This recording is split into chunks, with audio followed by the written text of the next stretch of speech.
अब इजराइल और हमास की भी बात कर लेते हैं, जिनके बीच पिछले 8 महीने से जंग छिड़ी हुई है। और इस जंग के बीच इजराइल के प्रधानमंत्री बेंजामिन नेतन्याहू को बड़ा झटका लगा है। इजराइल की वॉर कैबिनेट के एक सदस्य ने नेतन्याहू पर गंभीर आरोप लगाए हैं और अपने पद से इस्तीफा दे दिया है, जिससे ये सवाल उठने लगे हैं कि नेतन्याहू हमास को खत्म कर रहे हैं या फिर हमास आतंकवादियों को बचा रहे हैं। गाजा में 8 महीने से बम बरस रहे हैं। इजराइल के हवाई हमले जारी है। 37,000 से ज्यादा लोग मारे जा चुके हैं, फिर भी इजराइल हमास की जंग थमती नहीं दिख रही। आखिर क्यों? क्या नेतन्याहू ही नहीं चाहते कि हमास के खिलाफ इजराइल की जंग खत्म हो? क्या नेतन्याहू इस जंग को जानबूझकर लंबा खींच रहे हैं? अब सवाल इसलिए उठे हैं क्योंकि इजराइल की वॉर कैबिनेट के एक सदस्य बेनी गैंट्स ने इस्तीफा दे दिया है। बेनी गैंट्स ने इस्तीफे की जो वजह बताई, उसने नेतन्याहू पर सवाल उठने लगे हैं। बेनी गैंट्स का कहना है कि बेंजामिन नेतन्याहू इजराइल को जीत की ओर बढ़ने से रोक रहे हैं। इजराइल के पास युद्ध के बाद के लिए कोई योजना नहीं है। नेतन्याहू युद्ध लंबा खींच रहे हैं ताकि उनकी सरकार बची रहे।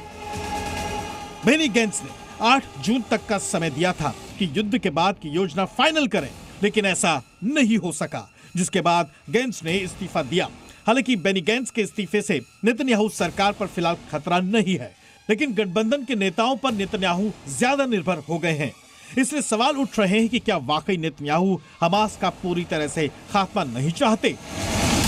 नेतन्याहू अपनी इनिंग्स को प्रोलॉन्ग करने के लिए ये युद्ध को लंबा खींचना चाहते हैं। वो नहीं चाहते कि युद्ध विराम हो, वो नहीं चाहते कि किसी भी हालत में वो युद्ध विराम करें without achieving their war AIIMS, और उनके वॉर एम्स जो है वो अनअचीवेबल हैं। सीज फायर के दौरान हमास आतंकियों ने बंधकों को रिहा किया था। अगर उस समय सीज फायर की सीमा बढ़ाई जाती तो सभी बंधकों को रिहा कराया जा सकता था, लेकिन इजराइल इसके लिए तैयार नहीं हुआ था।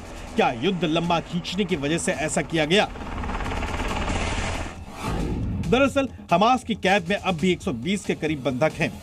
43 बंधकों की मौत होने का दावा भी किया गया है। हमास की तरफ से कई बंधक रिहा भी किए गए हैं।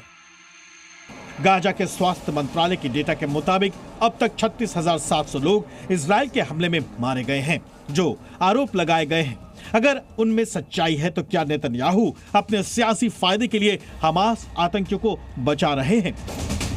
ब्यूरो रिपोर्ट, जी मीडिया।